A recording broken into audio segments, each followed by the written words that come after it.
Every time a new Total War game is released, it's a celebration for me. As seen from my many reviews on this channel, I am a huge fan of the series, even with all its ups and downs. I also enjoy speculating on what the next title should be. Medieval 3, please. Before this was announced, I wasn't expecting the epic of the Trojan War to be tackled, let alone another game in the Saga series. While I was initially curious, I began to worry with all the lackluster trailers coming out and the controversial decision to make this an Epic exclusive for a whole year. With Epic handing them a fat check for every game claimed for free on launch day, and it being a Saga game, it appeared that this would just be another throwaway title. I myself was hesitant after hearing it was going to be an Epic exclusive, but the fact that you can pick up the game free for the first 24 hours on release, that was a hard bargain to pass up. Even though I got the game for free, was the experience worth it? Either way, let's get ready for battle as we prepare our chariots. This is Troy, a Total War Saga. Cue the montage. And yeah, this is supposed to be a spear, but we're just gonna go with my broom instead, so my apologies. Cue the montage.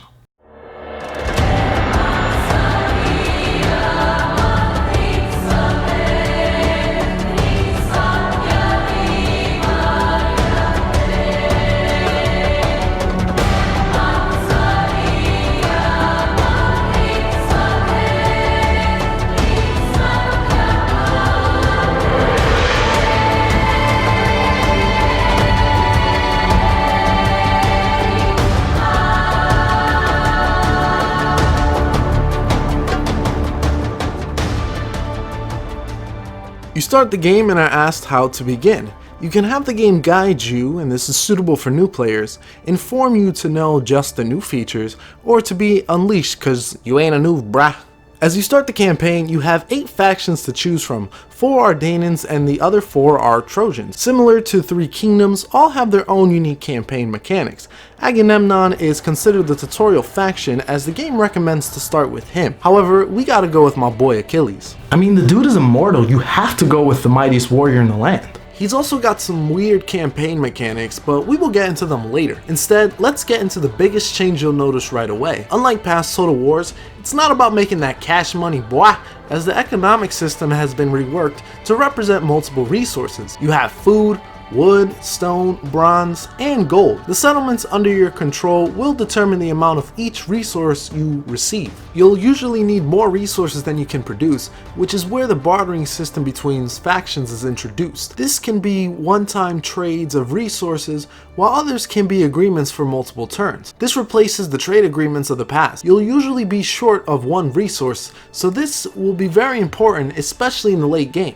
It's going to be food, because you will never produce enough food for your armies, as the AI will inevitably declare war on you. Province management is similar to what you would expect. Each province usually contains one major settlement and a few minor settlements. Occupying all settlements in a province allows you to enact an edict. Along with the resource each settlement can provide, some may also allow you to recruit quote-unquote mythical units. You'll need to build the correct building to recruit them, but you are limited by the amount of the units you can have at a time. I put this in quotations because these units aren't really fantasy in the traditional sense.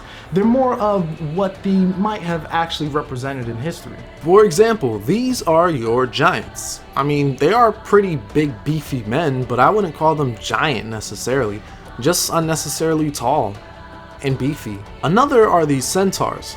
Turns out centaurs are just old men on a horse. I wish you had the option between a fantasy version of the units and historical versions, kind of similar to a romance and records mode in 3 Kingdoms. Performance-wise, mythical units are decent. The biggest issue is their low unit counts, so you'll need to be mindful that they don't get surrounded. And speaking of units, let's get into the battles. Shall we? Battles are a mix between 3 Kingdoms and Warhammer. Armies are comprised similarly to Warhammer and other historical titles with 20 units. Generals, now called heroes, are represented by a single unit. While agents can be embedded in armies, they cannot participate in battles, which is a feature from Warhammer I miss. Heroes themselves are unique in their own right. As they engage in combat, they build up their rage meter. Building up their rage meter allows them to activate certain abilities.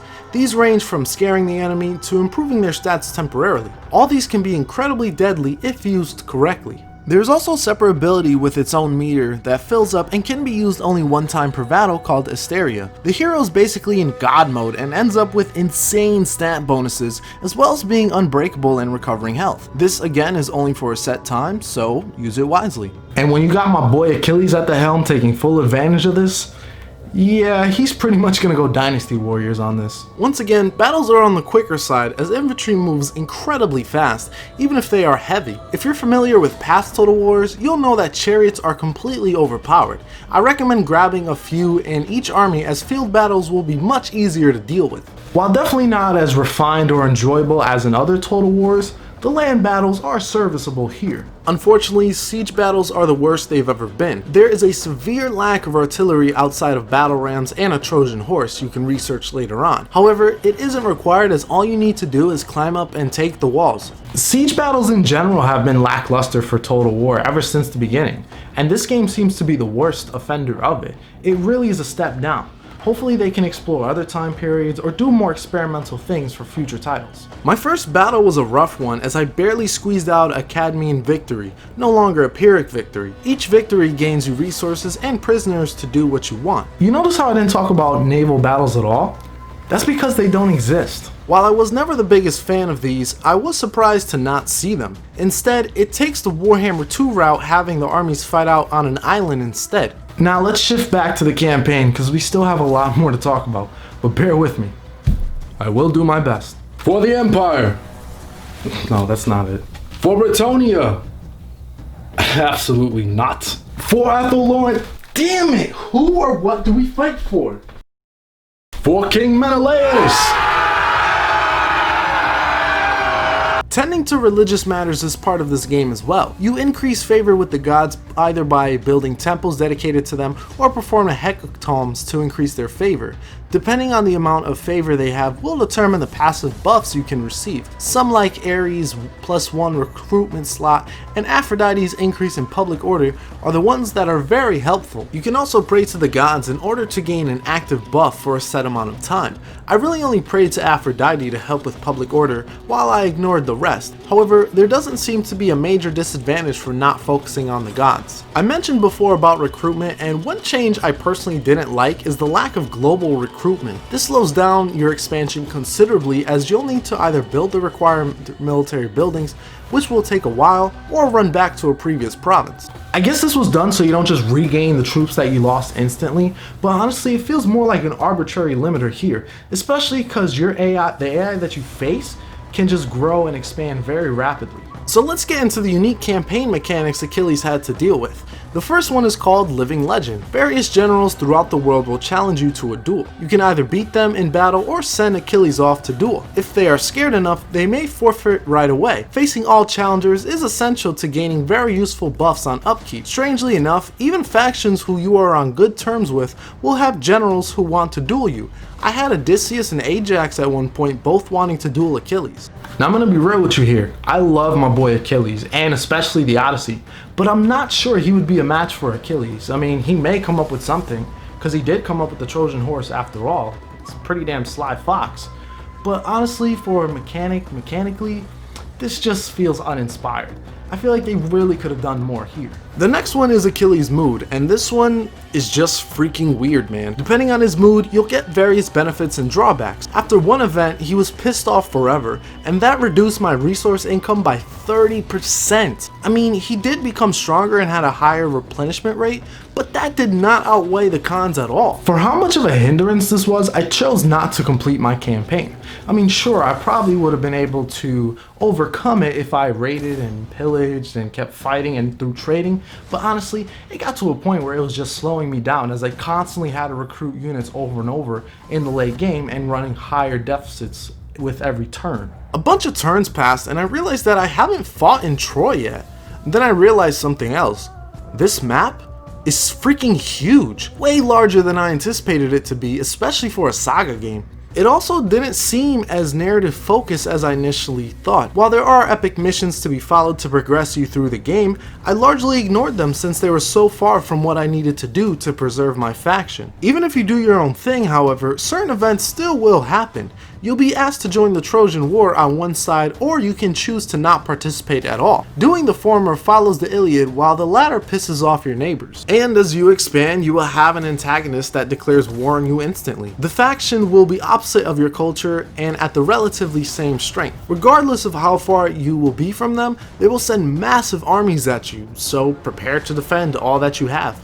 Elites, gather! I get that the AI in Total War is often criticized as the most neglected aspect of the game that gets worse and worse with age. While I have been able to tolerate the AI before with all its flaws, this is where I officially lost my patience. The AI seems to be heavily scripted to not war with you unless you are at war with someone else. In 2 campaigns, one as Achilles and one as Sarpedon, the AI would not declare war on me until I was at war with someone else. I don't even need to begin to explain how freaking frustrating this all was. Elites, gather more food! Crazy to think that I haven't even talked about recruiting heroes. Each will start off with 2 motivation, similar to how loyalty works in previous games. Goes from 1 to 10. Each character has things that will increase or decrease their motivation, such as worshipping a particular god or winning a battle a certain way. Having high motivation is very important, but it can be undone with just one random event. This happens way too frequently and makes it frustrating having too many heroes out in the field, stretching your forces thin. As mentioned before, agents have returned following their absence in Thrones of Britannia. You have priests, spies, and envoys all performing various tasks to help with your cause. Exclusive to Troy are the epic agents, which are unique in their own right. Many of them can perform tasks like instantly complete construction in a settlement. However, they can only be used once and have a limited time before they disappear forever. In addition, you'll need very high favor to obtain them, or can do so by completing missions, with the latter being far more likely than the former.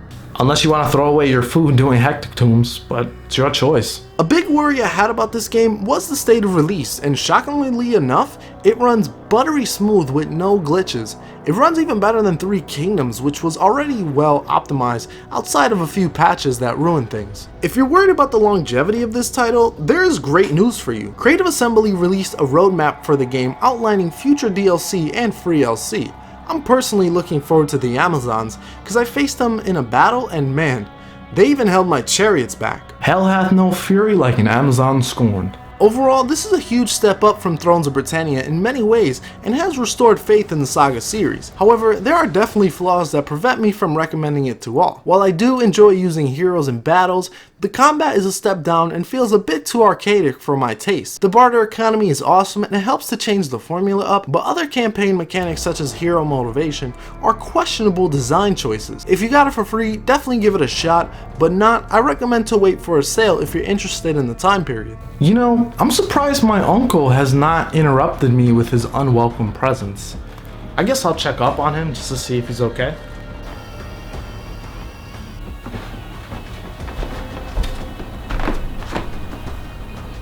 Is everything okay?